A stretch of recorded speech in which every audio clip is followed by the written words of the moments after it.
Bienvenidos a un nuevo capítulo de La Tecnología para Todos, el podcast donde hablamos de Arduino, programación, electrónica, todo aquello relacionado con el movimiento maker. Mi nombre, Luis del Valle. Me puedes encontrar en Twitter en @programarfacilc. Después de una semana de vacaciones, aquí estoy otra vez con vosotros. Me ha dado tiempo a grabar este podcast donde vamos a resolver preguntas de los oyentes. Pero antes de meternos en faena, quiero contaros una cosa. Y es que hace poco he recibido un par de donaciones a través de un botón que hay en la plataforma iVoox que permite donar a los creadores de contenidos de podcast. En este caso la verdad es que nunca lo promociono, lo activé cuando creé el podcast y desde entonces he recibido muy pocas donaciones. Pero gracias a Jorge Lobo, al que estoy muy agradecido, pues he decidido fomentar un poco más esto de la donación. El crear un podcast conlleva bastante tiempo, también conlleva bastante esfuerzo, pero también lleva un gasto económico. Y es que al final hay que alojar todos esos podcasts, hay que producir a través de un micro, un buen equipo para que todo se suene muy bien, y me gustaría destinar todo ese dinero recaudado a mejorar el podcast. Por supuesto, todos aquellos que estéis en el campus ya estáis contribuyendo con este gran proyecto relacionado con el movimiento maker. Otra persona que también ha hecho un donativo y que estoy muy agradecido es David Matías Alonso, que nos dejaba esa pregunta. Me gustaría que hablarais en un programa si se puede hacer una red de dispositivos BLE con SP32. Gracias por vuestra labor.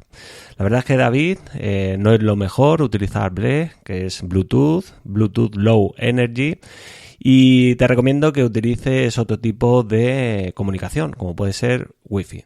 Aún así, trataremos el tema junto a Germán, que está haciendo un estudio sobre el Bluetooth con SP32, y te daremos una respuesta en breve.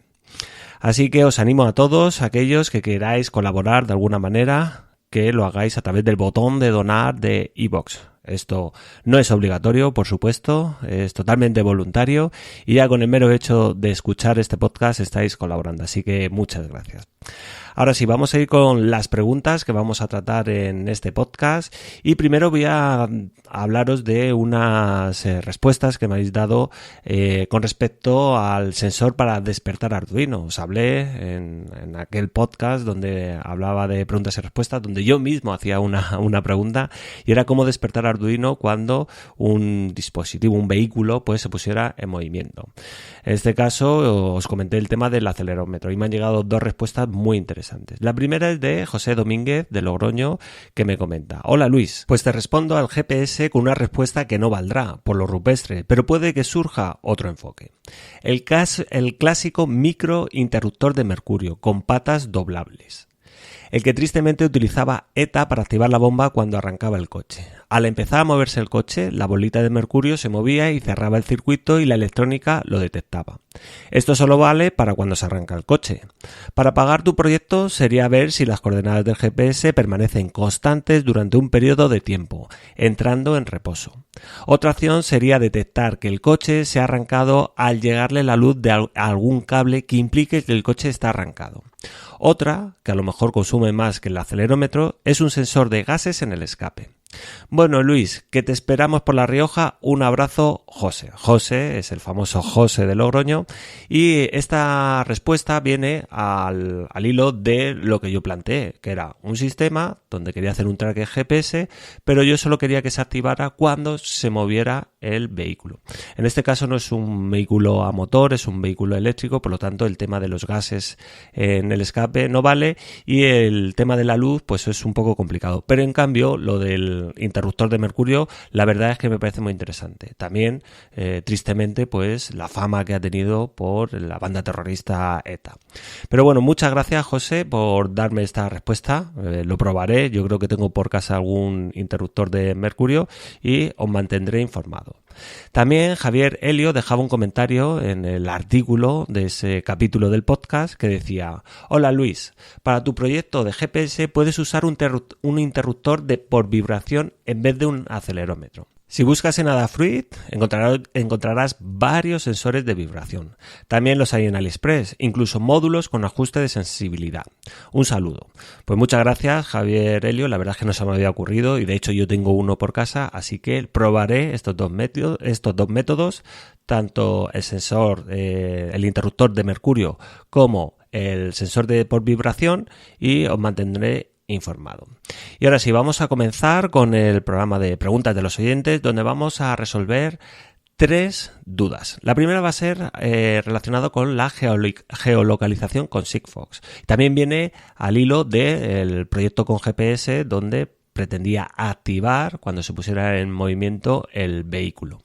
La segunda pregunta es cómo resolver errores de Arduino. Nos lo ha dejado una persona, un anónimo, en iVoox, en la plataforma de podcast, y bueno, la verdad es que tiene mucha chicha y es muy interesante lo que nos comentas, porque es algo que le suele ocurrir a mucha gente y lo voy a resolver extensamente esta cuestión para no dejar dudas.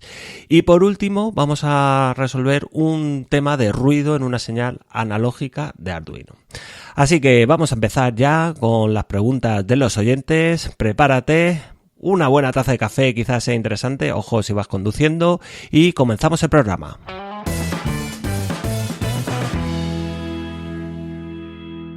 La primera pregunta la envía Jordi desde Madrid y comenta lo siguiente.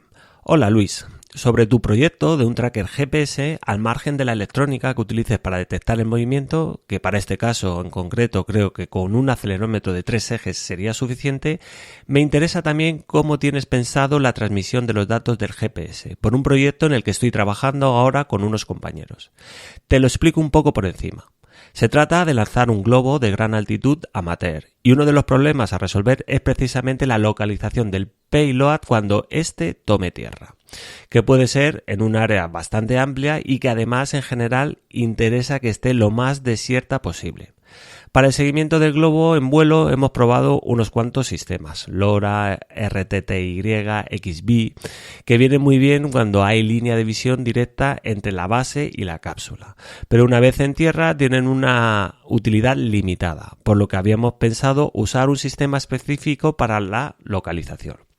Nuestro hardware tiene un módulo GPS que está recogiendo continuamente la posición, pero claro, lo que interesa es que esa posición llegue a la base de alguna manera, para lo que necesitaríamos un sistema de amplia cobertura. Normalmente usaríamos la red GSM, de hecho usaremos un tracker GSM como respaldo, pero la cobertura en campo abierto a veces no es suficiente. Lo que vamos a probar en esta ocasión es la red Sigfox, con un módulo ShiPi. ¿Tienes experiencia sobre la cobertura de esta red en lugares donde incluso GSM es difícil? ¿Se parece en algo a tu proyecto? Un saludo a todo el personal. Bueno, Jordi, efectivamente con las tecnologías que comenta, GSM, LoRa, XBee, etc., el problema que existe es la cobertura. Respecto a utilizar Sigfox, creo que es una buena opción. Para asegurarte que realmente tienes cobertura, tienes un mapa donde lo puedes ver. De hecho, yo en mi proyecto de GPS voy a utilizar Sigfox. Este mapa está en la página web de Sigfox y es orientativo. El mayor problema con el que te vas a encontrar sea quizás el consumo. Un módulo GPS, dependerá mucho del módulo que estés utilizando, suele consumir bastante batería. Aún así, imagino que el tiempo que deba estar emitiendo sea de unas pocas horas. Otro factor a tener en cuenta es la precisión. En este sentido pasa como con todo. Cuanta más precisión, más caro será el dispositivo o el componente. Yo utilizo uno que funciona muy bien y que me lo recomendó Oscar de Bricogeek, que es el de Adafruit Ultimate GPS, que lo puedes encontrar por unos 49 € sin antena. En ningún caso recomiendo utilizar la geolocalización de Sigfox por su baja precisión. De hecho, la propia plataforma tiene un sistema de geolocalización. En la actualidad, dependiendo de la cobertura, da una precisión de decenas de kilómetros. Si crees que esto es suficiente, puedes probar a utilizarlo, pero claro, con decenas de kilómetros te puedes hartar a buscar ese globo cuando aterrice. Resulta muy interesante este tipo de proyecto y me gustaría que si hay algún usuario u oyente que lo haya hecho, me enviara un email para comparar diferentes soluciones. Al final, lo más importante es la comunidad que hay detrás y seguramente que a más de uno le haya surgido este problema y nos puede ayudar a todos. Así que espero haberte contestado, Jordi, y vamos ya con la siguiente pregunta.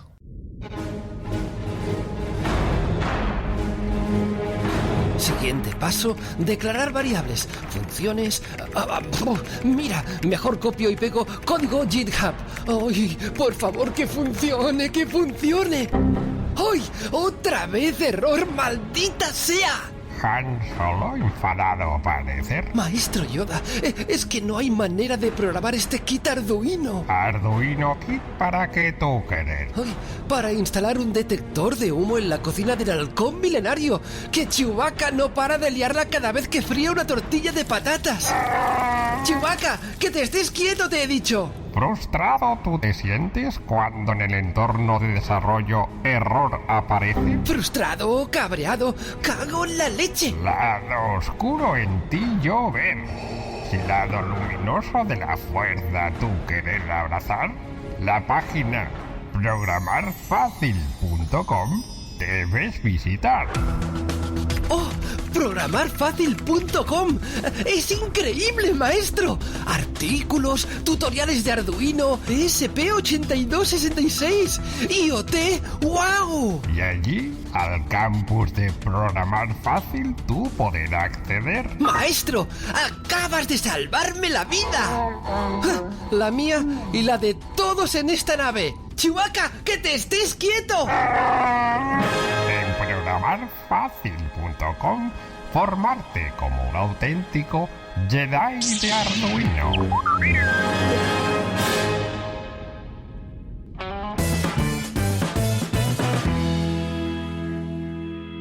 La siguiente pregunta la dejaron en Arduino y más que una pregunta es un comentario, aunque al final hace una pregunta, y es una persona que, por lo que yo entiendo, pues se siente frustrada por no conseguir sus objetivos. Y decía lo siguiente: hola Luis, aquí siempre haces mucho énfasis a los oyentes para que comiencen con Arduino, creen proyectos y en definitiva que cacharreen.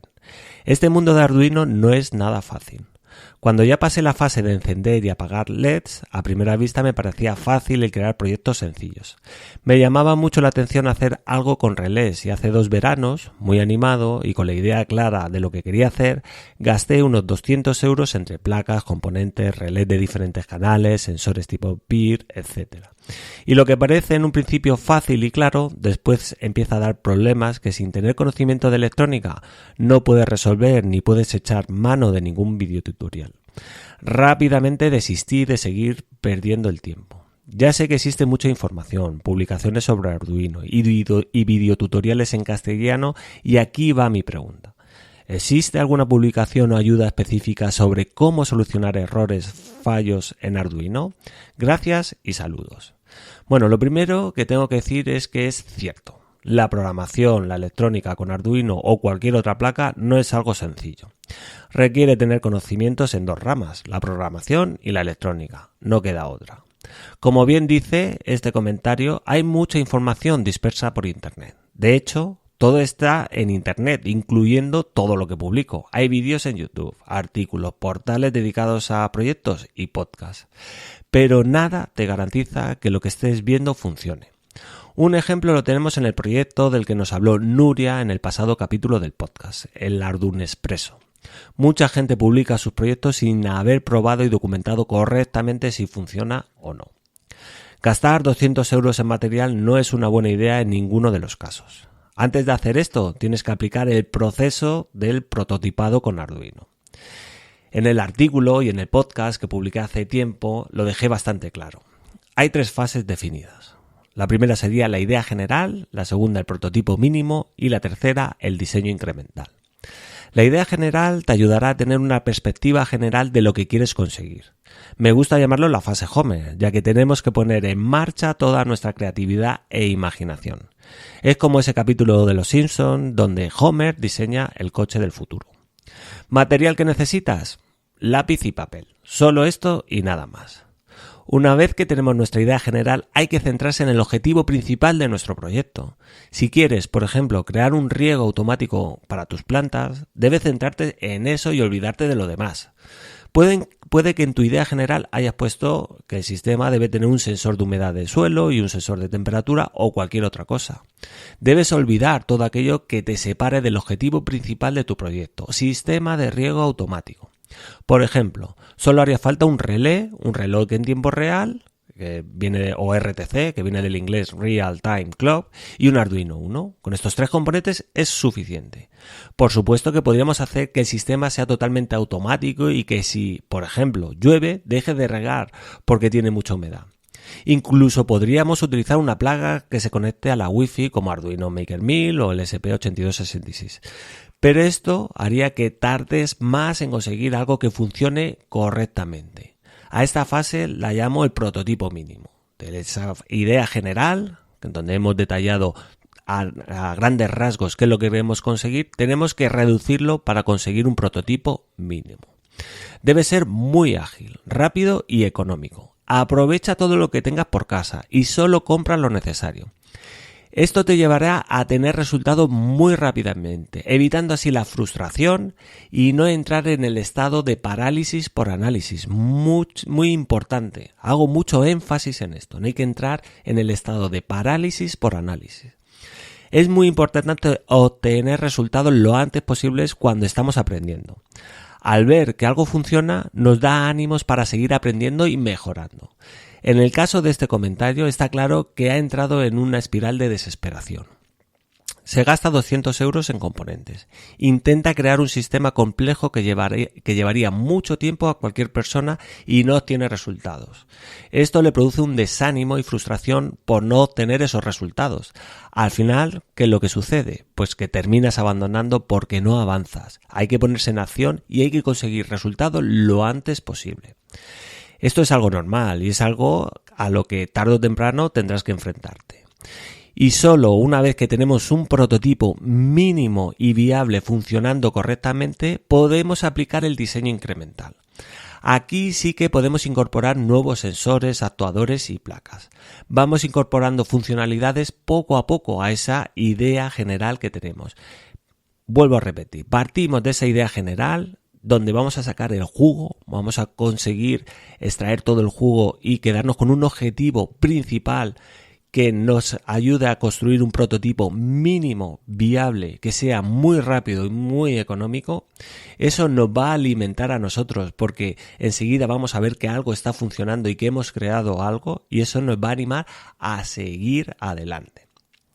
Vale. Entonces, tenemos claro el camino que hay que seguir para conseguir resultados lo antes posible y evitar la frustración. Pero todo esto parte de empezar a construir sobre unos cimientos firmes. No vas a encontrar una página web, un canal de YouTube o un podcast donde se solucionen todos los errores que puedas tener en tu código. Tendrás errores de sintaxis que con la ayuda del IDE de Arduino podrás resolver de una forma más fácil o más difícil, depende si lo entiendes o no lo entiendes. Pero también existen los errores de lógica, es decir, que el programa no haga lo que tú quieres. En este caso, nada ni nadie te dirá cómo tienes que resolverlo. Debes ser tú el que, de alguna manera, lo resuelva comprobando el resultado obtenido. Aquí es donde entra en juego tener unos conocimientos fundamentales de programación con Arduino. Si construyes una casa sobre unos cimientos fuertes, podrás alcanzar una buena altura. Si construyes una casa sobre unos cimientos débiles, tarde o temprano la casa se caerá. Lo mismo ocurre con la programación. Si tienes unas bases sólidas, podrás enfrentarte a los errores y resolverlos más rápidos que si no tienes esa base. Y lo más importante, lo vas a resolver por ti mismo. Esto requiere dedicación y esfuerzo de uno mismo, pero también requiere de una cosa, y es pasión. Si no tenemos pasión por Arduino, difícilmente vamos a alcanzar esos objetivos. Aquí no hay atajos, no hay un camino fácil y no hay privilegios. Todos tenemos que pasar por lo mismo, no hay otra. Por eso hago especial énfasis en que hay que ponerse en acción. Cuanto antes te pongas a recorrer ese camino, antes llegarás al final. Espero con esto no haber desanimado a nadie y espero haber ayudado a este oyente y a todos vosotros. Quiero recordar también a todos que yo, en la medida de mis posibilidades, estoy aquí para ayudaros. Y una vez resuelta este comentario, esta duda que tenía un oyente anónimo en iVoox, vamos con la tercera y última pregunta, donde vamos a hablar del ruido en una señal analógica de Arduino.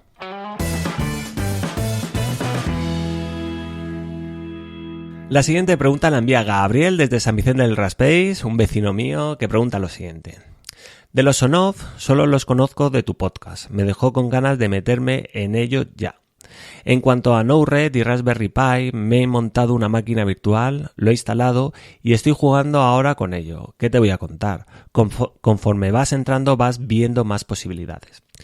Lo curioso de este mundo es que encuentras gente enganchada donde menos te lo esperas. El otro día un compañero de trabajo me vio que me llegaba un componente que había comprado y reconoció el componente, porque su padre anda con un proyecto de monitorizar un telescopio para poder fotografiar con nitidez las estrellas. Flipa.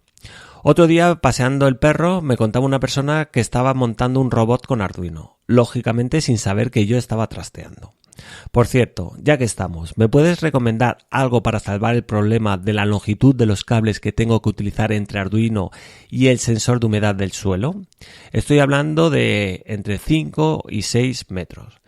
He encontrado algunos I2C extender y aunque no es este protocolo, solo estoy leyendo un pin analógico, entiendo que puede valer igual, pero bueno, por si conoces otra solución. Luis, un saludo.